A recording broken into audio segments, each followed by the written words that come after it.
Қайырлы күн достар. Бүгін осындай медовый торт пісіретін боламыз. Балды тортын өте жұмсақ, дәмі өте ерекше тортты дайындайтын боламыз.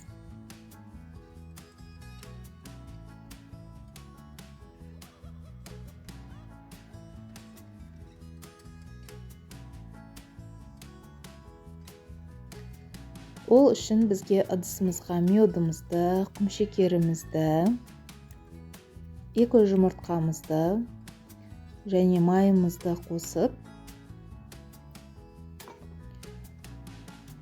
аламыз да, одан кейін барып астындағы отты баяу отқа қойып қосатын боламыз. Отымызды қосамыз. Барлығын қосып алғаннан кейін майларыңыз бөлме температурасында болса өте жақсы, тезірек еритін. Жұмыртқаларымыз пісіп кетеді деп ойламаңыздар. Тез арада осындай үздіксіз қозғаудың арқасында барлығы бірге еру керек. Майымыз бен құмшекеріміз еру керек. Осылай қозғап отырамыз.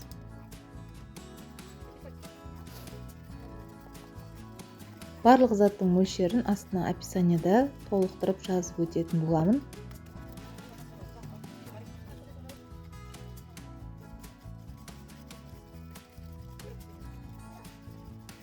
Мінекей құмшекерімізді ыстап көрген кезде түйіршігі білінбей еріп кету керек. Және де осылай барлығы толық ергеннен кейін үстіне 1 қасық нан содамызды саламыз. Содамызды салып та тағы кішкене баяу отта араластырамыз. Кішкене көпіршік болу керек.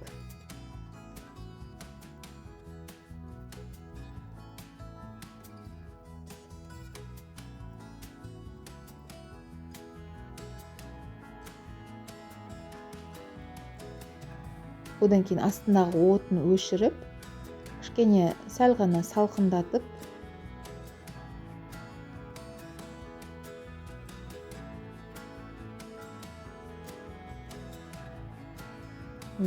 сәл салқындатып алғаннан кейін үстіне еленген, өлшенген ұнымызды салатын боламыз да, осылай күрекшенің көмегімен бірінші араластырып аламыз.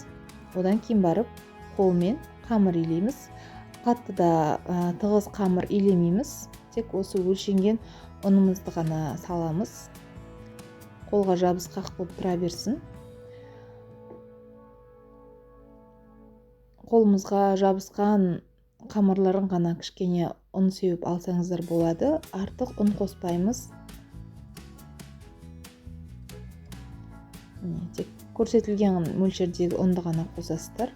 Қатты тығыз ғып қамыр илейтін болсаңыздар, кішкене қожаларыңыз қатты болып қалады. Сол себепті де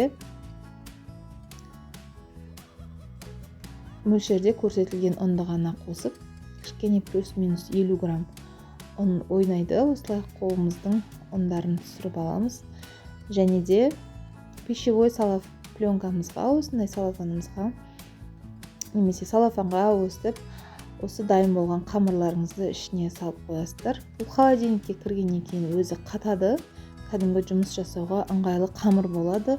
Еш уайымдамаңыздар. Мінекей ішіндегі ұнында осылай ұн сеуіп, ішіндегі қамырында ұн сеуіп, осылай барлығы түсіріп аламыз да, орап, тоңазытқышқа 1-2 сағатқа салып қойсаңыздар болады. Қамырымызды тоңазытқыштан алып, барлық қамырды толықтай таразға тартып аласыздар. Одан кейін мен 7 бөлшекке бөлдім. Сол санды 7 бөлшекке бөле саласыздар. Өз қалауларыңыз 5 бөлшекке бөлсеңіздер де болады. 6 бөлшекке бөлсеңіздер болады. Мен 7 бөлікке бөліп, осылай барлығын өлшеп бөліп аламын.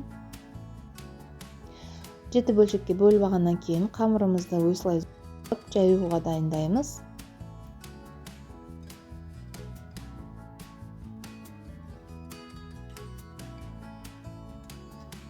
Одан кейін мынандай пищевой пленкаларыңызға кішкене ұн себуден қорықпаңыздар. Ұнды сеуіп, осылай оқтауымызбен жұқа етіп жаямыз.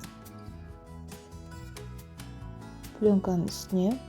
Осы аралықта пештеріңізді қосып, 170-180 градусқа қосып 2-3 минут 2-3-4 минутта осы қамырларыңыз тез ақ піседі. Қатты қамырымызды кесіп алып тастамаймыз, кішкене өлшеп алып, осылай вилкамен ортасын тесіп аласыздар, өйткені қамырларыңыз пісу барысында ортасы көтеріліп кетуі мүмкін. Сол себепті вилкамен тесіп алып, және де кремде орталарына кіріп жақсы сіңгеніне жақсы. Міне піскен қамырымызды осылай кольцомызбен өлшеп кесіп аламыз да, шетін бөлек ыдысқа жинаймыз, өйткені крошка жасап бетін сәндеуге бізге қажет болады.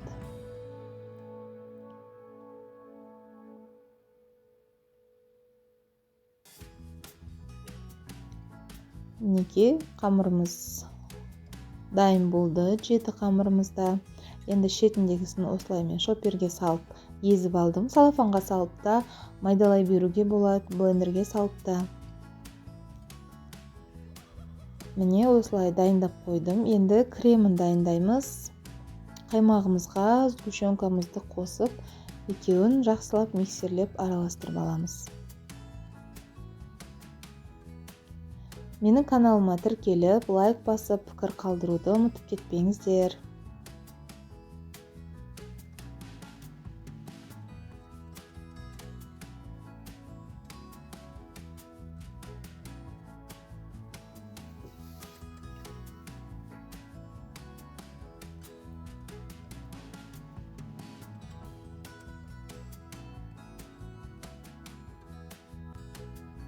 Енді ыдысымызға кольцомыздың ортасына осы корждарымызды жинайтын боламыз. Мінекей піскеннен кейін кішкене қамырларыңыз қатады. Пісіп шыққанда жұмсақ болады, одан кішкене қамырларыңыз қатады, одан қорықпаңыздар. Осылай креммен бұл қамырларыңыз жақсы жібейтін болады. Мінекей кремдерін қосып, 7 коржымызды үстін жинақтап аламыз. Мінекей бірінші корждан кейін уже екінші корждарын керісінше салып жинай беріңіздер. Сол кезде торттарыңыз бір тегіс болады беті.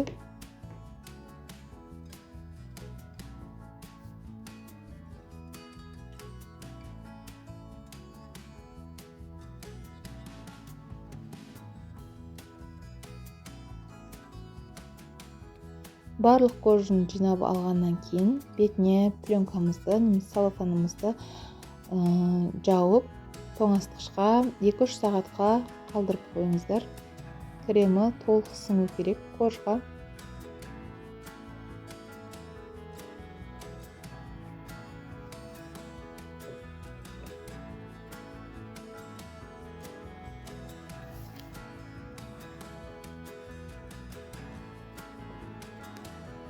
Міне тоңазытқыштан шығарғаннан кейін кольцомызбен шетінен осылай пышақпен кесіп аламыз.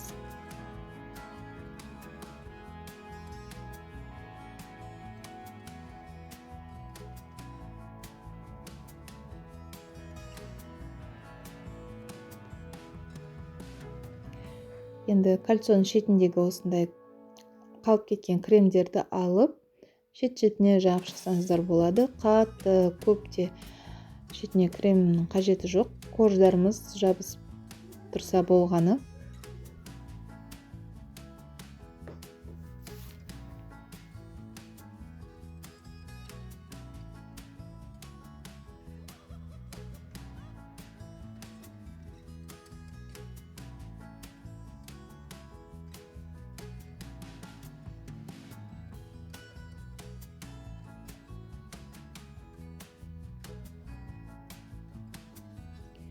Енді осы корждарымызды шет-шетіне, бетіне жағып шығамыз.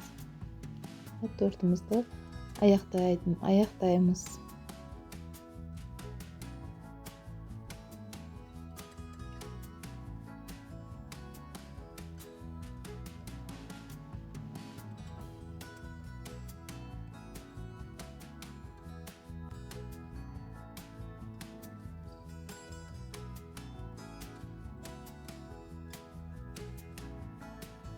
Бетіне осылай ситадан өткізіп сепсеңіздер, бір тегіс әдемі болып себіледі.